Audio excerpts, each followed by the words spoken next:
A relação reino de Deus e o dinheiro, por exemplo, onde é que fica, né? Como é que fica? Eu acho que eu concordo que há um grande desequilíbrio, né?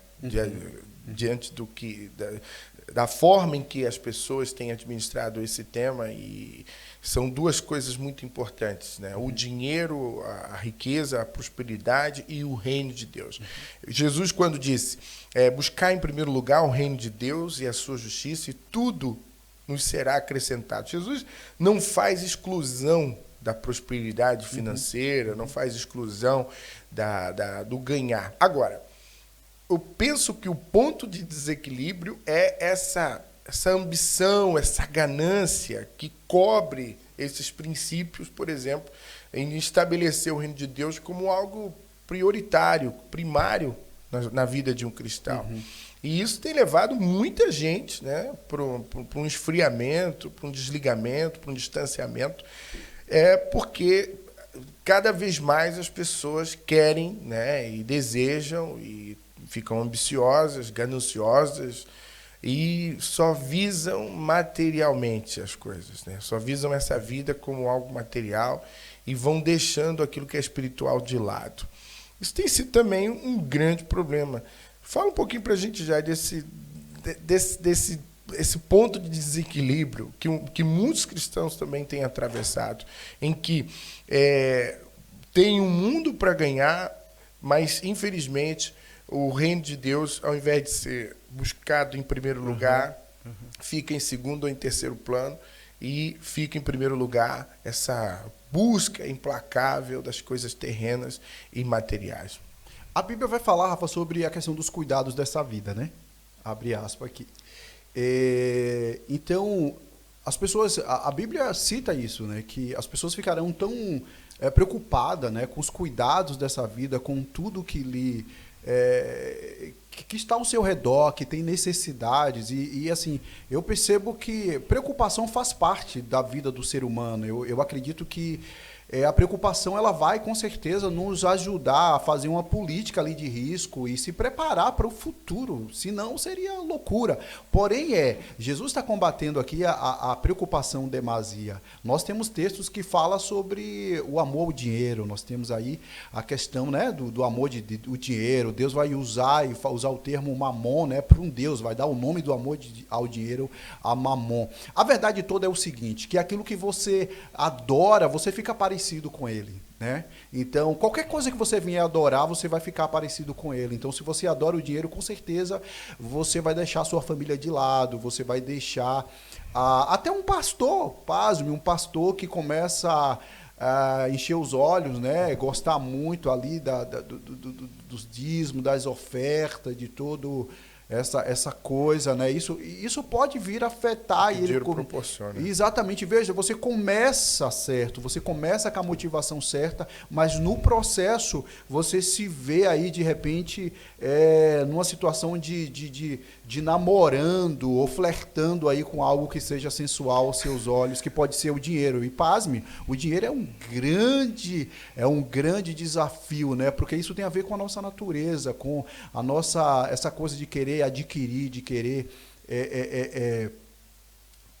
ser, hoje ter, vamos usar, eu estava conversando até com uma amiga minha, ela falando sobre uma certa sociedade, um certo país, não vou citar aqui, mas de o quanto aquela sociedade está preocupada. Eles têm filho a partir dos 40 anos ali, quando as mulheres, né, quando a situação já está bem nos últimos dias ali. E por que eles arriscam? É porque elas querem criar uma vida sólida, eles querem parecer na sociedade, querem ter uma vida bastante aparente, querem ter uma vida de riqueza. E, na verdade, o que Deus, mais uma vez, volta à questão do equilíbrio. Agora, o cristão, ele deve tomar cuidado e vigiar o tempo todo acerca disso, e deve, com certeza, depender do Espírito Santo de Deus para o guiar. Afinal de contas, isso também, nós não somos do mundo, no sentido de que nós vivemos uma outra realidade, uma nova filosofia de pensamento, porém, nós precisamos lutar com isso todos os dias, o que é, sem dúvida, difícil, é um desafio, porque nós temos uma sociedade que massifica essa questão do consumismo,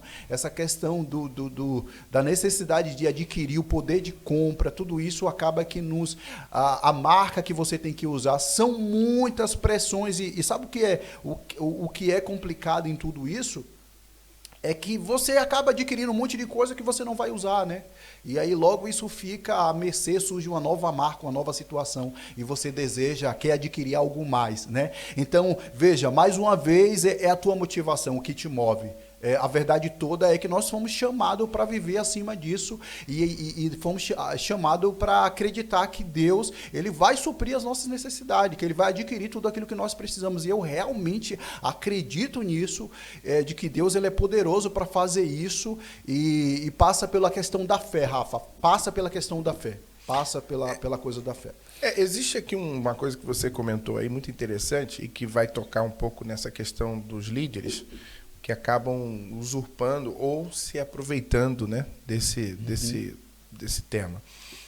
O que acontece é o seguinte, nós temos visto uma geração de líderes, de pastores, que tem pregado, que leva consigo a teologia da prosperidade a um nível e que realmente angaria muito, né? Conseguem arrecadar muito, nem angaria, arrecadam muito dinheiro. E uma das coisas que eu sempre reparei, e onde eu vejo o grande problema, é que esses pastores que pedem, que falam muito do dinheiro, ou que usam o público, né, as grandes massas que a igreja traz, né, o conceito, o templo, né, a parte que eu condeno, e que eu sou completamente contra, de fato, o enriquecimento próprio. Eu concordo que a igreja não é pobre, porque o que nós aprendemos na palavra de Deus? Um cordão de 3 dobras não se arrebenta com facilidade. O que você compra com 10 euros? Compra alguma coisa. Mas se você juntar 10 mil pessoas com 10 euros, você tem quanto? Muito dinheiro. Então, as massas, né, a soma desse pouco de cada um faz muito.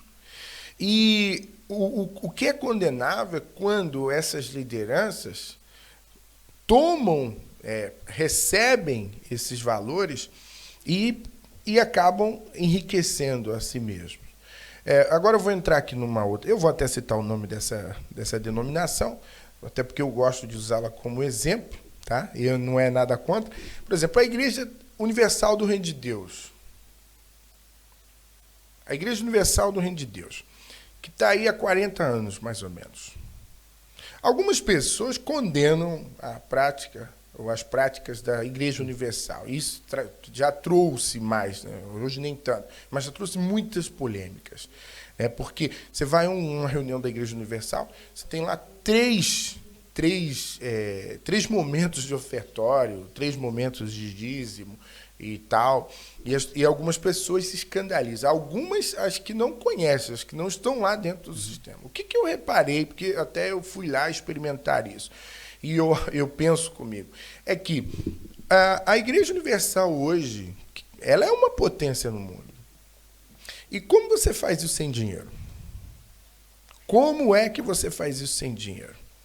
Então, toda a arrecadação, eu acho que é a parte positiva do líder, né, que é o Bispo Macedo, é que toda a arrecadação é distribuída uniformemente. Você vai, por exemplo, em Nova York, entra no templo da Universal do Reino de Deus, é uma coisa maravilhosa. É confortável, é imponente, tem qualidade de som, tem qualidade de clima, tem qualidade de tudo. E você vai lá no Guiné-Bissau, num contexto, né, num cenário completamente diferente, a nível de poderes aquisitivos, e você vai ver a mesma qualidade. Você vai ver a mesma referência, um bom som, boa luminosidade, bom assento, conforto térmico.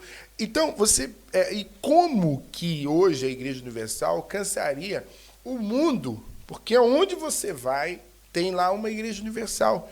Pastores bem assalariados, né, com bons subsídios, com apartamentos, com carros, com suas famílias bem guardadas, bem servidas. Ou seja, impossível bancar isso tudo. Se você fizer as contas, vamos botar aí 1 milhão de templos espalhados no mundo. Como é que você mantém 1 milhão de templos espalhados no mundo se não tiver dinheiro?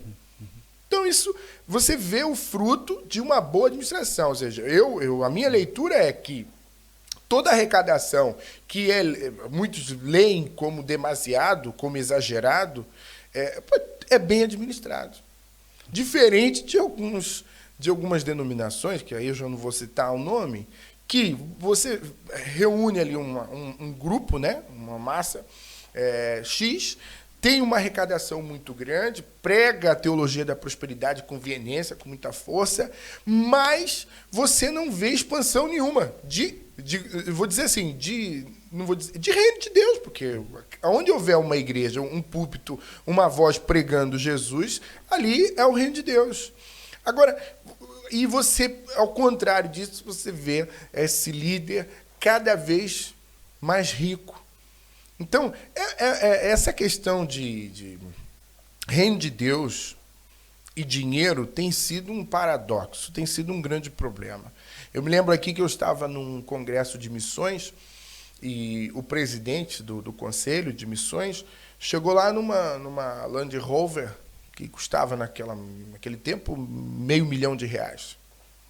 E foi fazer um apelo no meio da reunião, da conferência, para doar um Fusca. Um Fusca para uma missionária que estava em África. E aí eu fiquei pensando, poxa, vamos fazer aqui um apelo de arrecadação para doar um Fusca para uma missionária que andava 80 quilômetros a pé para ir, 80 para voltar. Foi designada por missões, para fazer missões em África, e ela precisa de um Fusca, então vamos fazer uma arrecadação para doar a ela um Fusca. Tudo que ela precisa é um Fusca. Quando eu tenho uma Land Rover de 600 mil euros, a pergunta isso é muito contraditório. É muito chato, porque o reino de Deus é rico. É rico. E de facto porque o reino de Deus é ajuntamento, é libertação de pessoas, é restauração de vidas. O reino de Deus faz isso, ajunta as pessoas para alegria, ajunta as pessoas para uma mudança.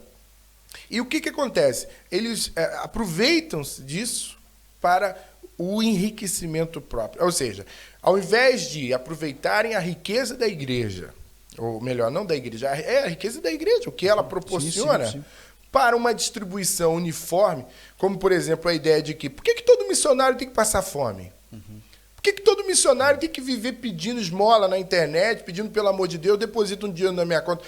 E a maioria é enviado de grandes ministérios. A maioria é enviado de grandes ministérios, de pastores ricos. Pastores que têm uma mansão lá em Nova York, mansão em Miami Beach, mansão em tudo quanto é canto do planeta da Terra. E o missionário que ele enviou, por exemplo, ele tem uma mansão no Japão e o missionário que ele enviou para o Japão mora debaixo de cabana. Então, eu penso que a relação reino de Deus e o dinheiro nada mais é do que a má administração ou esse egoísmo, essa ganância por parte da liderança de quem recebe e deveria administrar de outra forma. Fecho aqui a minha fala dizendo, olha, uso a Igreja Universal como exemplo, porque é uma igreja que arrecada muito dinheiro, mas você vê os frutos. Você vê igreja nascendo em tudo quanto é canto.